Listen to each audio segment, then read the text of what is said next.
మన పార్టీ అధికారంలో ఉన్నప్పుడే రోడ్లు వేసారు సార్. అవునమ్మా. మనకి పెన్షన్ అంతర సంక్షేమ కార్యక్రమాలు అన్ని తీసుకుంటే ఒక రూపాయి ఆదాయం వస్తే ₹1.40 ఖర్చు అవుతుంది. అరే చిన్న నీ వయసులో కూడా బాగా తినేవాడు రా. నేను పెరిగే వయసు కదా, అసలు పౌష్టికాహారం చాలా చాలా అవసరం. అందుకే బాబు గారిని నేను మధ్యాహ్నం భోజనం మన స్కూల్లోనే తింటారు. బాబు గారు ఇట్లా వస్తారు కదా, ఈ రోజు కూడా తింటారు. దాంతో ఏంటంటే ఆయనకు అర్థం అవుతుంది పిల్లలకి ఏం పెడుతున్నారు ఏంటని.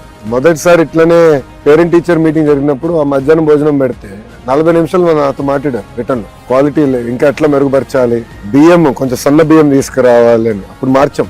ఒకసారి బాబు గారు కదా ఉంది, సరే నా చూస్తే తెలుసుకుని మాకు చెప్తాడు ఎట్లా చేయాలి ఏం చేయాలి. భలే ఉంటుంది.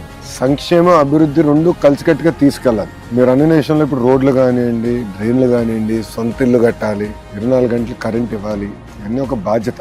అన్నీ ఒకేసారి కూడా చేయలేం. ప్రభుత్వానికి ఉన్న ఆర్థిక పరిస్థితుల్లో కూడా అన్ని చేయాలని తప్పనున్నా విడతల వారీగా చేయాలి. ఇది కూడా మనం తీసుకెళ్ళాలి. ఇప్పుడు మీ అందరు తల్లికి వందనం డబ్బులు కూడా వేసినాం ఈ 2వ సంవత్సరం. ఎంతమంది పిల్లలున్నా అంతమంది పిల్లలు. సో ఒక పక్కన పెన్షన్ ₹4,000, తల్లికి వందనం, గ్యాస్, ఉచిత బస్సు, మళ్ళీ అన్న క్యాంటీన్లన్నీ తిరిగి ప్రారంభించాం. డిస్ట్రిక్ట్ హెడ్ క్వార్టర్స్కి వెళ్తే అన్న క్యాంటీన్ ఉంది. ఇట్లా మనం అన్ని కార్యక్రమాలు తిరిగి మనం ప్రారంభించాం. సో ఒక పక్కన సంక్షేమం, ఇంక పక్కన అభివృద్ధి రెండు కలిసికట్టుగా చేయాలి. రెండు చేస్తే కానీ అవుదు కదా అనిపిస్తుంది. ఇల్లు కూడా చేయాలి, పర్టికులర్గా చేయాలి.